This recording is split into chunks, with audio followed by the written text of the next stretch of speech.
All aboard the Cooperative train game. Choo-choo! Hey everybody, what is up? My name is Mackenzie. And I'm Jonathan. We are husband and wife, and we'd like to welcome you to TerreDice. And today we're taking a look at Switch and Signal, published by Kosmos and designed by David Thompson. This is a cooperative train game where you're trying to keep all the trains running without crashing and get all those goods to their port city destinations before you run out of time. All right, so all aboard. Let's jump into this review. Alrighty, so Switch and Signal is a 2 to 4 player cooperative train game where we are trying to basically move all the switches and turn on all the signals so that the trains can make it through the track. Mm-hmm. Now, if they were able to hit one of those things, they are either going to go the wrong way because the switch is just not pointing where it's supposed to, or they're going to hit a red light, or they're going to hit some traffic, or they're going to collide with the train, which is the worst thing that can happen. Mm-hmm. And basically, we're trying to run a good train business. So there are some cities that have goods that need to be delivered to a port. On one side, it's Marseille because it's Europe. On the back side, you can flip it over, and it's actually San Francisco and New York, and it's sort of like a split.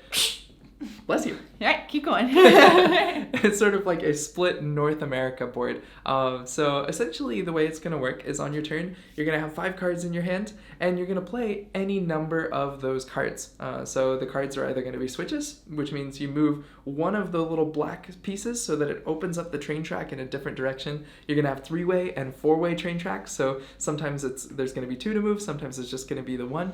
And then your next one is going to be the signals. You get to move one of the green tokens to a different signal on the board. So you can basically just turn off one signal and turn on another. The last one is you're going to be able to move trains using this move train card, which means you roll the train die of that color of that train you want to move, and you're going to move it. Now, each of those trains have a different speed. You're going to have the gray trains. They're super slow, so painfully slow. And then you're going to have the brown trains, which are kind of medium fast, and then you're gonna have the black trains, which are just bullet trains. I think they call them express trains in the rule book.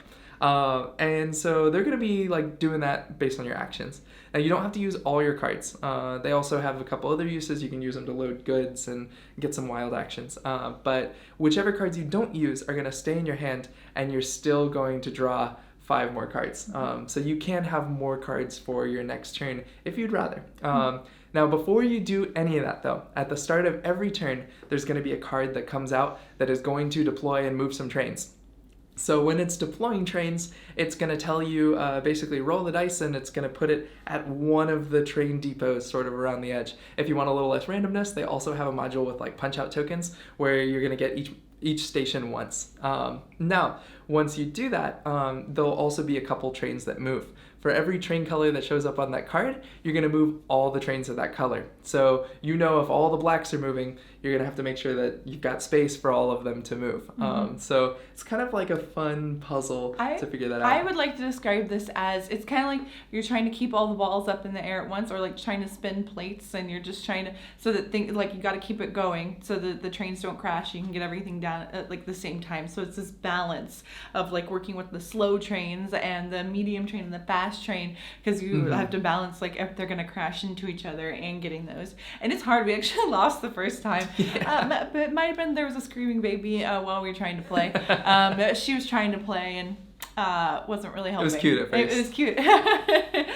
But we did win the second time. But yeah, I really like the cooperative aspect of this game. It's fun to be able to decide. I would say one critique is, if depending on who you're playing with, quarterbacking can, I think, be a problem. He thinks he disagrees. But, no, I think it can be to an extent, because at least the first game or two, I don't see how you win without talking it through, having one mind, like a hive mind. Yeah, especially if it's, I think the quarterbacking is going to be definitely the person that read the rule book is going to be kind of leading everyone into achieving the goal. That's why I kind of wish everyone would read the rule book, or everyone would learn it really well before we start. In an ideal world, everyone would read the rule book, but we all know there's only one person in the game group that's going to read the rule book. Everyone else is going to shout out to that person. Yeah, and it's not me. So I'm the watch the video girl, and then or listen to Jonathan tell me how to play. Shout out to those people, everybody else. So I would say I would say the first game is definitely like it does lead to quarterbacking, and it's hard in those cooperative games for games not to lead to quarterbacking. But after we did the first play, then everyone kind of gets the gist of the game, and then really everyone knows what they're doing, and you just kind of have to be like, no, I'm gonna play my card, and you're gonna do this. Yeah. Or if everyone enjoys the aspect of like just talking everything out loud, I think it's perfectly fine to play with an open hand if you want to, and show everyone what you have. I think that would be fine. The close hand actually helps with the quarterbacking. Oh, so it would help with the quarterbacking. I think one thing that we've talked about is like, we'll say more generally, those black trains got to get unblocked because they're going to crash, or they're not going to make it into the city, or they're going to get stopped. And so we'll say things like that, but we don't know what's in the other person's hand. So they're like, yeah, I'll switch this switch. And I would be like, oh, I did, in my head, I'm thinking, oh, I would have not thought to have sent that to another city, but that makes perfect sense given what your hand is. Yep. So it lets you have a little bit more of a cooperative approach while still pointing out like, that's going to crash if we don't do anything. But on the other hand, I think this game would lend well to kids and like a parent that wants to like help them with it, like because it's cooperative. So I think like a kid being able to play with their parents, because then like you could be like, hey, why don't you think of this, or let's let them kind of roll with it, because like you could just, it's not that like at a core it's not that hard. You can just throw a card down and like move. They can point to what they want to move. So I think it could work as a family game. Yeah, I think the one thing that would detract from it being a family game, it depends on you, but just there are like a couple rules that are hard to grasp. Like you to load a train, you just discard a card, any card, and then like if you don't have the right cards, you can discard 2 cards to do a wild action. And I feel like that's kind of hard to remember sometimes, and so sometimes you can just be stuck with a bad hand that doesn't let you do what you want to do.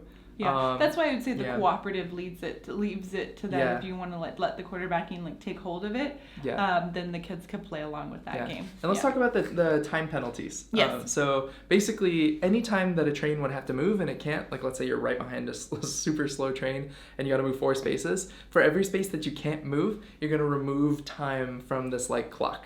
So essentially, there's 7 tokens there. If I lose 4 of them, I'm already getting dangerously close to like losing all of them.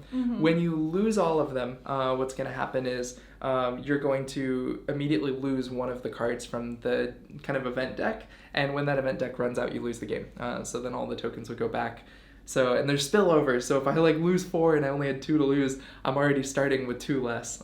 So it's like it's pretty punishing, and that's how we quickly snowballed and lost. If the trains would crash into each other, you lose like twice as many tokens. So like you'd lose like 8 tokens at once. True. If it's like a full-on crash. So that was another thing that was kind of difficult.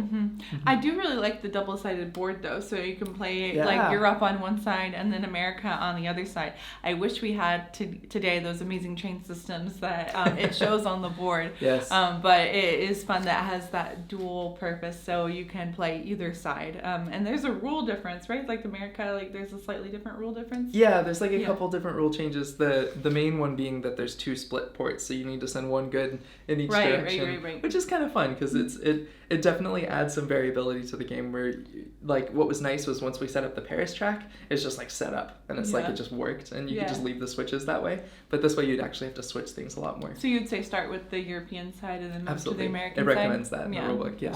So if you like train games, I think Switch and Signal is a amazing choice. I'm not a big fan of All Aboard the Cooperative train game. I know a lot of people would say like, well, like it's like the concept across, like you know exactly what it is. I think it's kind of nerdy, like the cooperative train game. But Switch and Signal is really cute. I like the subtitle. I think it's fun. If you do like trains, like I think you're really going to enjoy Switch and Signal. So this was done and published by Kosmos, and Kosmos has actually done a lot of other games that we really love, and we've highlighted on this channel. So we've done Catch the Moon, which we say is our new Jenga replacement. So we did a whole video on that, and that's really fun if you want to go check that out. We've also included Imhotep the Duel, which we include in our best board games for couples. I think part 2. That one's in part 2.